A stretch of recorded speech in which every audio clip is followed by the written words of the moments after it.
The Nephilim were on the earth in those days and also afterwards when the sons of God had relations with human women, and they bore children for them. They were the heroes who were of old, men of renown. Genesis 6 verse 4. Florine really wishes that she could go with Trashman on whatever journey he is about to embark on, as he just doesn't have a good feeling about it all. But the message that gave him the coordinates states it's a personal journey to discover his true destiny and that he must come alone. Trashman teleports to a location, landing at the mouth of a cave where the guards had already been beaten unconscious, signaling that someone had already beaten him to the drop. But as he continues to venture into the cave, he notices some strange symbols on the walls that emit some kind of cosmic energy when he passes his hands over it. As he investigates the symbols, he gets sneaked up on and sucker punched from behind by none other than Starstruck. Starstruck apologizes, saying, "Oh, is that you, Trashman? I thought it was your evil twin. Forgive me, huh?" Considering the score even from when Trashman jumped him in Biblical Proportions issue 2, Trashman is confused to why Starstruck brought him here just to settle a score. But Starstruck is just as confused as he got the same message with the coordinates. Even the guards were defeated before Starstruck arrived. So the duo ventures deeper into the cave trying to figure out why they were called to the cave in the first place. But as they venture deeper, Starstruck discovers that he can read the symbols on the wall as he passes his hand over them until he is hit with a vision of ancient times and the origin of the cave. They were intended to protect mankind. The unholy union threatened to destroy it instead. The children that should have never been had an insatiable lust for power. These Nephilim used their great power to purge the earth of God's creation and taint the bloodline of men in an attempt to thwart any hopes of redemption. These giants and men of renown were the greatest plague to befall the human race. But there were some who rose up with great spirit to remove this plague.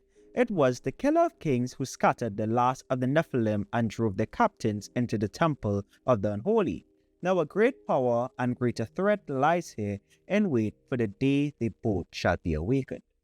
Starstruck passed out after receiving the vision, but when he is awakened by Trashman, he takes him to a door that he found. The door opens it and finds himself in a room with a great throne and a lot of Nephilim bones.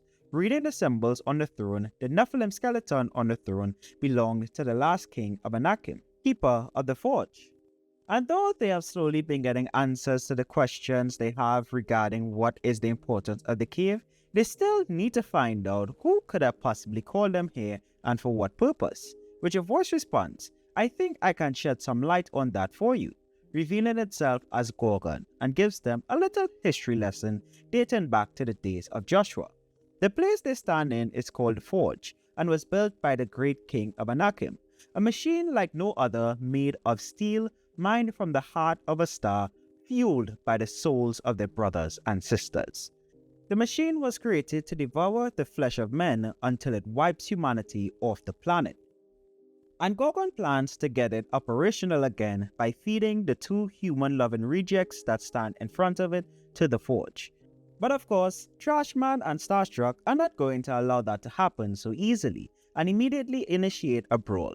But both of them are surprised that Gorgon's blade was able to cut through Trashman's skin, who until this point was considered impenetrable. So they come up with a new strategy to get the sword out of Gorgon's hand, and that plan only resulted in a couple more flesh wounds on both of them.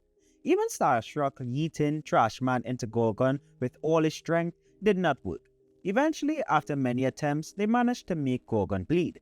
But Gorgon only laughs at the drop of their blood, as that is exactly what they wanted to happen, reminding them that the machine does not need them to be dead, it just needs to feed on blood and flesh to awake, which their brawl provided enough of as the machine comes alive, and the duo bolted to the exit as fast as they could, but quickly realized that they can't outrun it. So Starstruck remembers that surge of energy he felt after interacting with the symbols and receiving the vision, believing that together they might be able to channel the energy into the machine, hopefully blowing it up or giving them enough time to escape. And luckily enough, for the first time in this entire issue, one of their plans actually worked, yelling heaven's wrath as they blast the machine, collapsing the cave on it. Once they get topside after an hour of waiting and ensuring neither Gorgon or the machine emerge from the cave, the duo reflect on their adventure and the further questions it brings regarding the hybrid gene that they both share, which gives them their powers. But those questions will have to be answered some other time, as we end this issue with a little banter between the two as they go their separate ways, unknowingly of what happens behind them. Should have waited an hour and 10 minutes, it seems.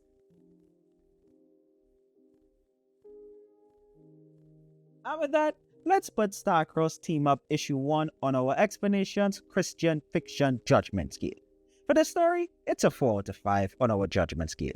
It's simply a solid and fun read that continues to expand on the Nephilim-based lore aspects of the extended Starcross mythos.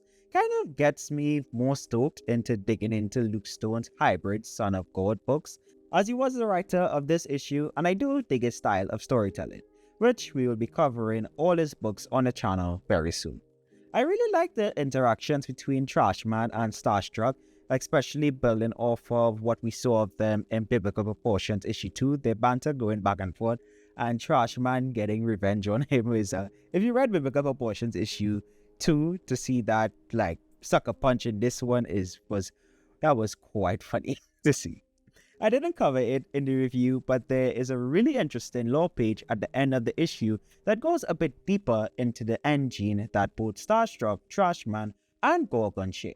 Which I must say, Gorgon seems like an interesting villain, and I look forward to possibly seeing it in the future again. I don't know if it's a she or he, so we're going with calling Gorgon a it for now.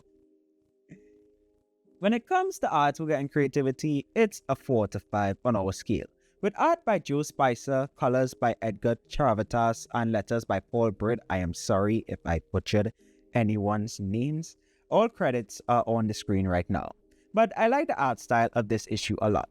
My favorite panels for sure are the Ancient Vision and the panel that made it onto the thumbnail of the video, with Starstruck and Trashman redirecting the cosmic energy into the machine. Well, at least I call it cosmic energy, just from reading other Marvel books and DC books and other comic books. I just mark up things like that to be cosmic energy if I don't know the origin of it.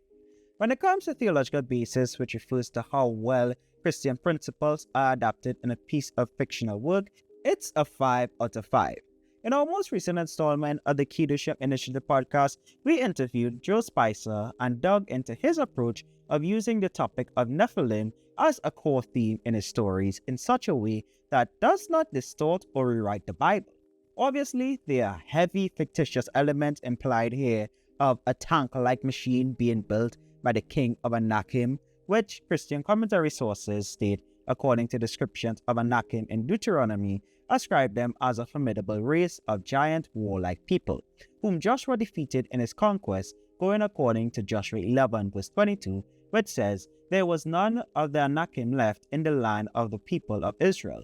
Only in Gaza, in Gath, and in Ashdod did some remain." It is believed by commentary sources that the small remnant whom remained became the ancestors of Goliath, whom David would slay. And as discussed on the podcast, this issue is the kind of fun, fictitious, creative liberty that we love to see in Christian fiction we cover on the channel. Stories that create an intersection between biblical concepts and classic superhero tropes in a way that it doesn't warp the events of the Bible. Let's say in this issue, during the flashback sequence, it was showing that the machine was roaming around and destroying Joshua's army, and it was able to defeat Joshua and those kind of things, then that would definitely get a 1 out of 5 on our scale. That cases like that is where we go like, you trying to twist the Bible in the name of being creative. But stories like this, where the Bible says that the Anakim, only a remnant of the Anakim remained and was scattered throughout the land after Joshua, and they defeated them. And Joe Spicer and Luke Stone's take on it is, what if they fled into caves and mountain tops and were stayed there for like century, like millennia, and now re-emerging in the 21st century with the fictitious take on the book of Revelation of all the things that are just unearthing as time draws near to the end times. That is my kind of Christian fiction that I like, and what scores a 5 out of 5 on the channel.